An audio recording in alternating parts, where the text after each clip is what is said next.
ଆଜ୍ଞା, ରାବଣ ଯେତେବେଳେ ମୃତ୍ୟୁ ଶଯ୍ୟାରେ ଥିଲା ସେତେବେଳେ ସେ ରାମଙ୍କୁ ଗୋଟେ ବହୁତ ଭଲ କଥାଟେ ପଚାରିଥିଲା କି ମୁଁ ତୁମଠାରୁ ସବୁ କଥାରେ ବଡ଼ ଥିଲି।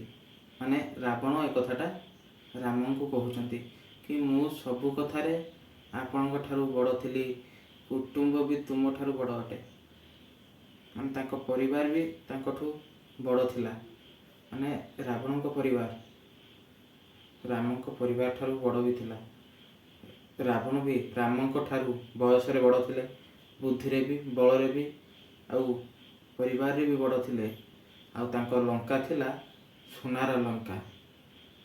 ଆଉ ସେ ଧନ ଦୌଲତରେ ମଧ୍ୟ ବହୁତ ଧନୀ ଥିଲେ। ତ ତେଣୁ ସିଏ କାହିଁକି ସାମାନ୍ୟ ରାମଙ୍କ ଠାରୁ ଆଜି ହାରିଗଲେ? କାହିଁକି ନା ପ୍ରଭୁ ରାମଚନ୍ଦ୍ରଙ୍କ ସପକ୍ଷରେ ତାଙ୍କ ଭାଇ ଲକ୍ଷ୍ମଣ ତାଙ୍କ ସାଥିରେ ସବୁବେଳେ ଠିଆ ହେଉଥିଲେ। ଆଉ କ'ଣ ନା, ଆଉ ରାବଣଙ୍କର ଭାଇ ବିଭୀଷଣ ରାବଣଙ୍କ ବିରୁଦ୍ଧରେ ସବୁବେଳେ ଥିଲେ। ତ ତେଣୁ ସେ ଜାଗାରେ ସିଏ ସେଇଠି ହାରି ଯାଇଥିଲେ ରାବଣ।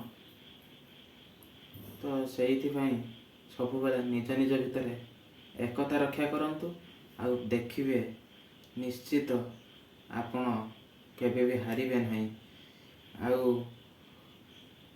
ଆଉ ଗୋଟିଏ କଥା କି ଏଇ ଏକତା ହିଁ ସବୁଠୁ ଗୋଟେ ବହୁତ ବଡ଼ ଶକ୍ତି ଗୋଟେ ମଣିଷକୁ ଯୋଗାଏ, ଯେଉଁ ଶକ୍ତି ଆଉ କେଉଁଠି ନଥାଏ।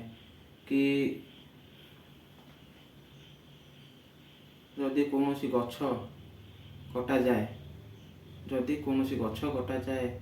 ତ ସେଇ ଗଛ କାଟିବା ପାଇଁ ଯେଉଁ କୁରାଢ଼ୀର ଆବଶ୍ୟକତା ଥାଏ, ସେଇ କୁରାଢ଼ୀ ପଛରେ ଗୋଟେ ସେଇ କାଠର ବେଣ୍ଟ ହିଁ ଥାଏ। ତ ଯଦି ଆମେ ହାରି ଯାଉଛନ୍ତି ନା, ବା ଯଦି ଆମେ ଭାଙ୍ଗି ପଡ଼ୁଛନ୍ତି ନା ହାରି ଯାଇକି, ତ ସେଇ ଆମ ହାରିବା ପଛରେ ଆମ ନିଜର ଲୋକ କେହି ଜଣେ ନିଶ୍ଚିତ ଥିବ। ନହେଲେ କେହି କେବେ ଏତେ ସହଜରେ ହାରିବନି। ଆଉ ଆମର ଦୋଷ ଦୁର୍ବଳ ତ ଆମର ନିଜ ଲୋକ ହିଁ ବେଶୀ ଜାଣିଥାନ୍ତି। ତ ବାହାର ଲୋକ ବା କେମିତି ଜାଣିବେ? ତ ସେଇଥିପାଇଁ ନିଜ ନିଜ ଭିତରେ ସବୁବେଳେ ଏକତା ରକ୍ଷା କରନ୍ତୁ। ଆଉ ଏଇ ଏକତା ରକ୍ଷା କରିବା ଦ୍ୱାରା ଗୋଟେ ବହୁତ ବଡ଼ ଶକ୍ତି ନିଜକୁ ମିଳିଥାଏ। ଯେଉଁ ଶକ୍ତି ମଣିଷ ସମାଜକୁ ଏକତା କରିକି ରଖେ। ନିଜ ନିଜ ଭିତରେ ଗୋଟେ ଏକତା ରହେ, ଗୋଟେ ଗୋଷ୍ଠୀକୁ ସୁଦୃଢ଼ କରିକି ରଖେ, ଆଉ ଗୋଟେ ସମାଜକୁ ଶକ୍ତିଶାଳୀ କରିକି ରଖିଥାଏ। ତ ତେଣୁ ଆପଣମାନେ ନିଜ ନିଜ ଭିତରେ ସର୍ବଦା ଏକତା ରକ୍ଷା କରନ୍ତୁ। ଆଜି ଧନ ସମ୍ପତ୍ତି ଏସବୁ ପାଇଁ ଭାଇ ଭାଇ ଭିତରେ କେବେ ବି ଝଗଡ଼ା କରନ୍ତୁନି, ବା ନିଜ ଭିତରେ କୌଣସି ଏମିତି ଅପ୍ରୀତିକର କଥା ସୃଷ୍ଟି କରନ୍ତୁନି କି ଯେମିତି ନିଜ ନିଜ ଭିତରେ ଥିବା ସେଇ ଏକତାଟା ଭାଙ୍ଗିଯିବ ଆଜି। ତ ଏହା କହିବା ପାଇଁ ଚାହେଁ କି ସବୁବେଳେ ନିଜ ଭିତରେ ଏକତା ହିଁ ରକ୍ଷା କରନ୍ତୁ।